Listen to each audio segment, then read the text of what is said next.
हम सत्संग सुनते हैं, भ्रम कहाँ मिटते। बहुत ऐसे कबीरपंथी भक्तों को, संतों को भी मैंने देखा है कि वो सदगुरु कबीर के विचार को सुनते हैं, सदगुरु कबीर के परंपरा का माला गले में धारण करते हैं, लेकिन वो सारे कर्मकांड करते हैं। यज्ञ हवन कर लेंगे, तीर्थ की यात्रा में वही मनोकामनाएं मांग लेंगे। एक जगह मैं था, एक सज्जन ने कहा कि हमारे बच्चे का मुंडन है, मैंने गंगा माता से मांगा है, बच्चों के लिए सुख समृद्धि की कामना हमने गंगा माता से किया है। सदगुरु आचार्य श्री धर्मस्वरूप साहब जी मजाक में कहा करते थे कि गंगा माता है कि डीलर साहब है जो तुम्हें कुछ देंगे। अरे गंगा माँ है, वो पानी है, तुम उससे बेटा की समृद्धि मांगने जा रहे हो। अगर वो माँ है तो एक बार बच्चे को गंगा में धकेल के देख लो, पता चल जाएगा वो माँ है या पानी। मूर्खता इतनी नीची स्तर तक है कि हम नदी को भी माँ कहते हैं, लेकिन माँ जैसा व्यवहार नहीं करते। ठीक है, एक अर्थ में माँ कहना चाहिए, इसलिए कि पहले ताल तलाव कम होते थे, नदी ही एक साधन थी जिस वजह से हम सब जल ग्रहण करते थे, पीते थे। समाज के लिए नदियां वरदान थी। ये बोर नहीं थे, कुआं नहीं थे, तो नदियां ही साधन थी। और कहा भी गया है जल ही जीवन है, जो किसी के जीवन की रक्षा करे उसे हमने जीवनदायिनी कहा, माँ का दर्जा दिया। लेकिन उसके साथ वैसा व्यवहार भी तो नहीं किया। माँ का दर्जा देने के बाद भी उसके साथ हमने कितना कचड़ा का व्यवहार किया, हमने उसके साथ व्यवहार सही नहीं किया। और जीवन देने वाली नदियां हैं तो उससे हमने पुत्र मांगना शुरू कर दिया, उससे हमने धन मांगना शुरू कर दिया, उससे हमने सुख समृद्धि की कामना शुरू कर दी। और यही हाल तीर्थों का है, यही हाल अन्य जगहों का है। तो यही हमारी स्थिति हो गई कि हम इस तरह से अपनी जीवन की यात्रा, कि अब वहां सुख मांग लें, वहां समृद्धि मांग लें, वहां कुछ मांग लें, वहां गांव के लिए कुछ पूजा कर लें। कितने कबीरपंथी भक्तों को मैंने देखा कि वो शादी से पहले हवन करवा लेते। अब अन्य जो लोग हवन करते हैं वो मर के करते हैं, और हमारे कितने संत हैं जो बीजक पढ़ करके हवन करते हैं।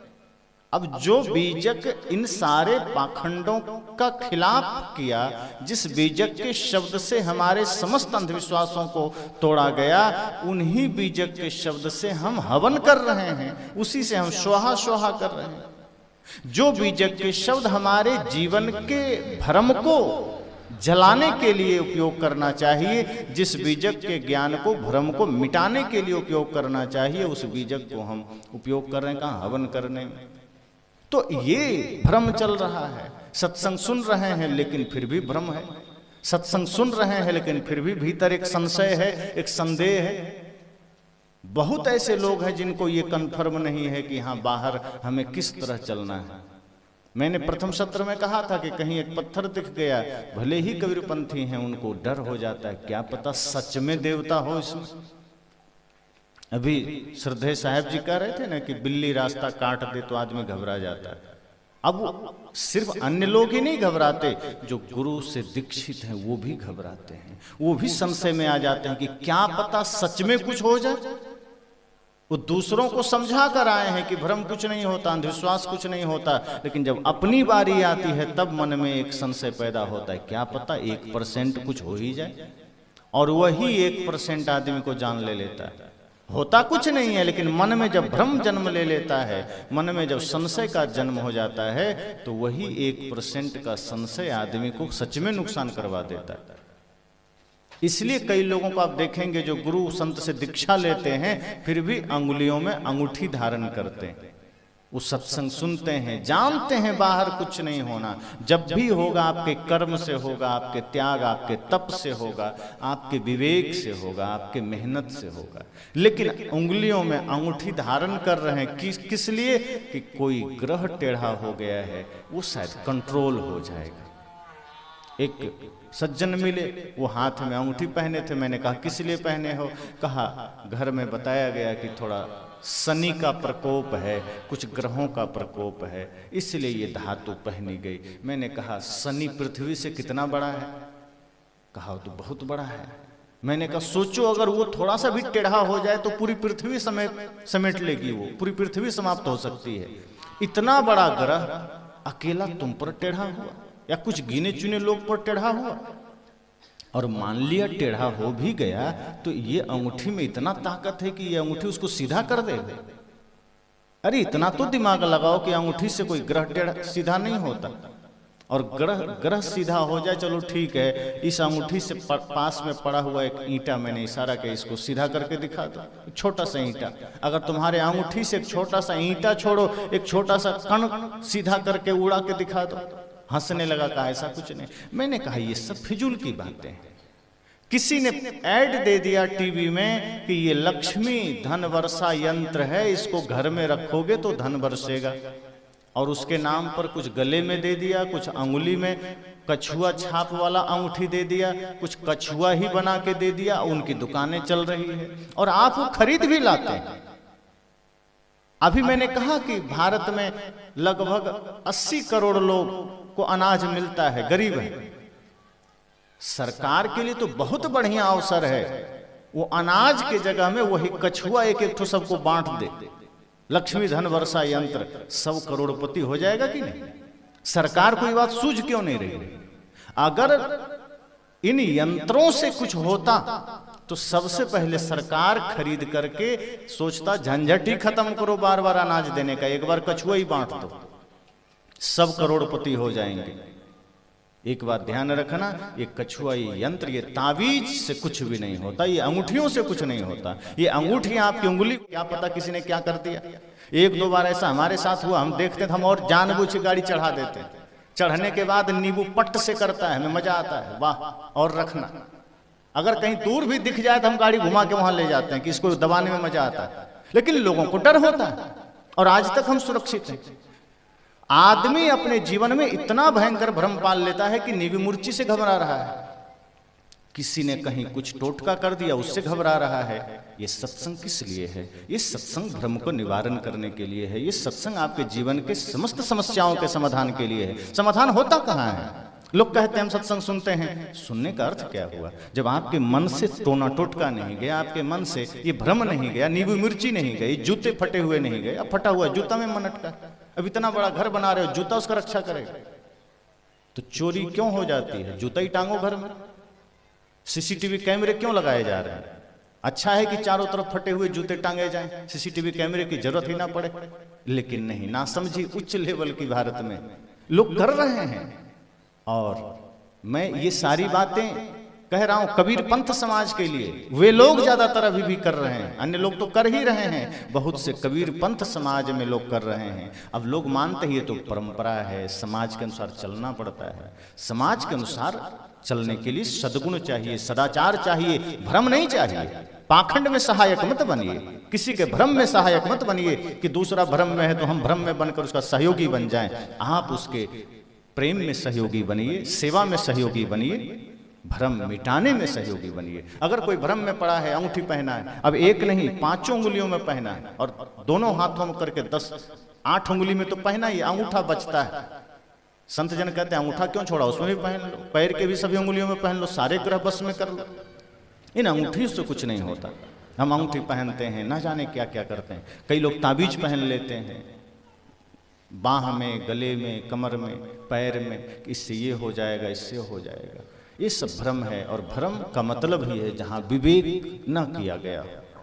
जहां भी विवेक का अभाव होगा हम भयभीत होंगे। और भयभीत किस लिए? संसार में कुछ वो हो जाता है जो हम नहीं चाहते हैं, और जो हमारे अनचाहे में हो जाए हमें डर पैदा हो जाता है। अब कई बार घर में बार बार झगड़े होते हैं, आदमी वहां भी सोच लेता है किसी ने बुरी नजर कर दी, इसलिए हमारे घर में झगड़े हो रहे हैं। वो आदमी ये नहीं सोचता कि हमारा मन गंदा हो गया है, मन बुरा हो गया है, इसलिए झगड़े हो रहे हैं, झगड़े का कारण हमारा मन है। हम ऐसा नहीं सोचते, हम सोचते किसी ने बुरी नजर कर दी। एक अभी अभी जस्ट आने से 1 दिन पहले 3 तारीख को एक सज्जन आए आश्रम पर, कहा हमें भूत पकड़ा है। मैंने कहा कब से? कहा बरसों हो गए, छूट नहीं रहा है, जब देखो तब भूत नजर आता है, खाने का मन नहीं करता है, पेट भरा भरा हुआ लगता है चारों तरफ भूत ही भूत है। आप ठीक कर दीजिए। पहले तो मेरा मन किया कि मैं कहूं इसे कि कुछ नहीं होता, जाओ। फिर मुझे लगा कि अगर मैं मना करूंगा तो फिर ये कहीं और जाएगा, और कहीं और जाएगा तो लोग पैसा ऐंठेंगे। तो मैंने कहा ठीक है, मैं प्रयास करूंगा। आदमी की मानसिकता जो मन है वही भूत भी खड़ा कर लिया है। उसके भीतर को हमने पढ़ा। मैंने इतना ही जाना कि किन्हीं विषय वस्तु के वजह से किसी संयोग से उसे थोड़ा भय हो गया, कहीं कुछ दिख गया। अब धीरे धीरे आदमी वैसा माहौल क्रिएट करने लगा। आपका मन इतना भयंकर खतरनाक माहौल बना लेता है कि मन एक दुनिया ही बसा लेता है और वो दिखने भी लगता है। आप कई बार कुछ चीजों को सोचने लगे तो ऐसा लगेगा वो घटित हो रहा है, सामने दिख रहा है, और जो आप सोचने लग जाते हैं वही शरीर पर उतरने लग जाता है। जो लोग आप देखिए जहां शिक्षा का अभाव है, जहां अशिक्षा है, जहां संस्कारों का अभाव है, जो कम बोलते हैं, पिछड़े क्षेत्र में है, उनके ऊपर भूत आ जाते हैं।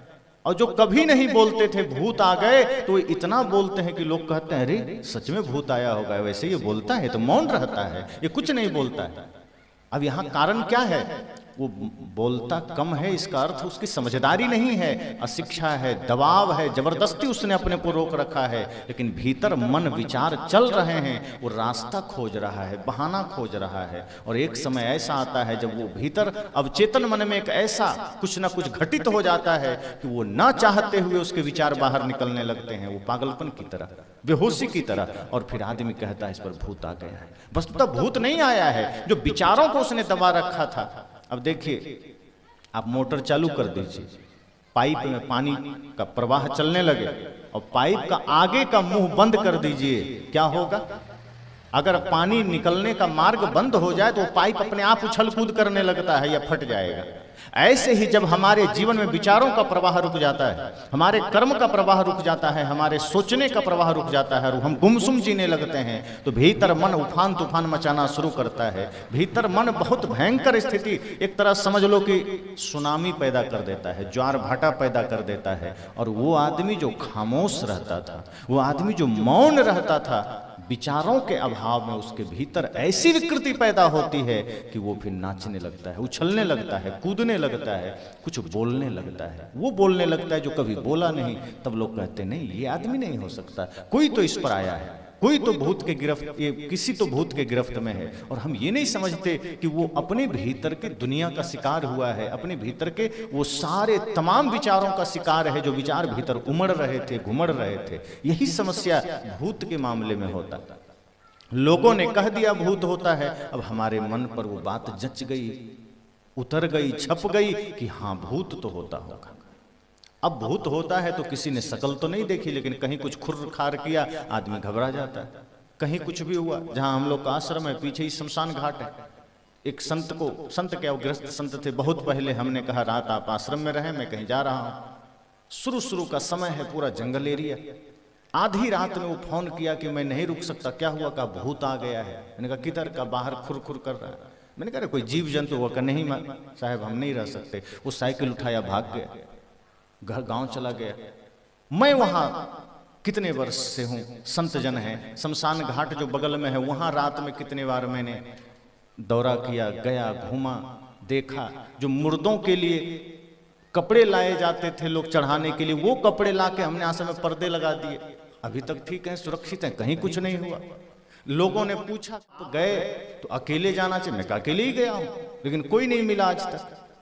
हमारे मन में जो एक डर पैदा हो जाता है, वो डर एक भूत पैदा कर लिया। वो बाहर वही दिखता है जो मन में है। मन के भीतर अगर कुछ भी हम निर्मित करेंगे वही हमें सामने दिखेगा। फिर चाहे गुरु हो, भगवान हो, चाहे कोई ज्ञान हो, काम नहीं करता। एक बार मन पर वो छाप पड़ जाए फिर आदमी भ्रम में पड़ जाता है। तो सज्जन ने कहा मुझे भूत दिखता है। मैंने कहा होता फिर क्या है? कहा कि एक जगह गए थे, उसने कहा कि तुम्हारा ही पड़ोस की कोई चाची है या क्या है, वो गुजरी है, वही तुमको डराती है। मैंने कहा जब वो जिंदा थी तो चाची से डर लगता था? कहा नहीं। मैं कहा तब तो उसके पास हाथ पैर थे, सब सही सलामत था, कभी डर नहीं लगा। अब वो मर गई, अब तुम्हें डर लगता है? क्या करेगी? तुमने उन्हें कभी तंग किया था, सताया था? कहा नहीं। तो कहा तो डर क्यों लगता है? पता नहीं, बहुत डर लगता है। अब किसी ने बता दिया। अब सोचो, अब अपने ही परिवार में झगड़ा करवा देगा, अपने ही समाज में झगड़ा करवा देगा, बच्चों से नफरत करवा देगा। मैं समझा, मैं कहा ये मन का रोग है। मैंने कहा धीरे धीरे आप आते रहें और ध्यान रखें। अब आप गुरु के पास आ गए, संत के पास आ गए, अब आपको भूत छू ही नहीं सकता। हम उसके मन को इतना मजबूत बना दिए संकल्प के साथ कि उसके अंदर ये विचार हम बैठा दिए कि अब भूत से ज्यादा शक्ति आपके पास है, आप गुरु के पास आए हैं, अब वो आ भी जाएगा सामने तो आपको देख के 100 कोस दूर भाग जाएगा, डरना मत। अब वो गया, एक दिन बाद फोन आया, कहा कि आज डर नहीं लगा। हम कहे बस इलाज हो गया। यही मन की बीमारी है, यही मन का रोग है। और ऐसे कितने लोग आए, कितने लोगों का मैंने कुछ नहीं किया। एक घर में तो कहा पूरे घर में भूत है, चारों तरफ जहां देखो भूत ही भूत नजर आता है। अब मुझे लगा कुछ तो उपाय करना पड़ेगा, तो मैंने कहा, उसने कहा कि नहीं आप हवन कर दीजिए सब ठीक हो जाएगा। मैंने कहा कि हवन करने से थोड़े ठीक होगा, नहीं उसी से होगा। तो उसके कहने पर हमने कर भी दिया, लेकिन करने के बाद हमने जो कुछ भी उसके मन मानसिकता को ठीक करने के लिए कुछ उपाय कर दिए कि कम से कम मन में विश्वास तो जगे, भ्रम तो मिटे। दीक्षा उन लोगों ने लिया। अब 3 वर्ष होने को है, कोई समस्या नहीं। उसके बाद हमने उन्हें बताया कि वस्तुतः न ये हवन से कुछ हुआ है, न आपके ये सारे तामझाम से कुछ हुआ है। सदगुरु कबीर के ज्ञान से आपके भीतर एक जागृति आई है, एक चेतना जगी है, एक विश्वास जगा है। और जब व्यक्ति जाग जाता है तो भ्रम अपने जल के राख हो जाता है। जब तक हम अवचेतन अवस्था में होते हैं, बेहोशी में होते हैं, तो कभी मन भूत लेकर आ जाएगा, कभी मन टोना टोटका लेकर आ जाएगा, कभी कुछ भी भ्रम आपके सामने ले आएगा। फिर आप सत्संग भी करेंगे तो भय बना रहेगा, फिर आप ध्यान भी करेंगे तो भय बना रहेगा। इसलिए साहब कहते हैं कि आप सत्संग करिए लेकिन पूरा करिए। अधूरा करते हैं इसीलिए मन में रहता है कि कहीं भगवान नाराज ना हो जाए, कहीं परमात्मा नाराज ना हो जाए, हनुमान जी नाराज ना हो जाए, राम जी नाराज ना हो जाए। राम जी के मंदिर नहीं गए तो राम जी नाराज नहीं हो जाएंगे। अगर आपको लगता है कि राम के मंदिर न जाने से राम जी नाराज हो जाएंगे, तब तो फिर वो भगवान नहीं हो सकते। फिर तो खुशामद करवाने वाला कोई भगवान थोड़े होता है कि भगवान का नाम नहीं जपे तो भगवान नाराज हो जाएंगे। और इतने गलत काम करते हैं तब भगवान नाराज नहीं होते। सिर्फ उनके मंदिर नहीं जाएंगे तो भगवान नाराज हो जाएंगे। दिन रात हम छल कर रहे हैं तब भगवान नाराज नहीं होंगे। मान लो भगवान अगर हैं भी कहें तो भगवान नाराज कब होंगे? जब आप गलत काम करेंगे, जब आप छल करेंगे, नशा करेंगे, दुर्व्यसन करेंगे, लड़ाई करेंगे, झगड़े करेंगे।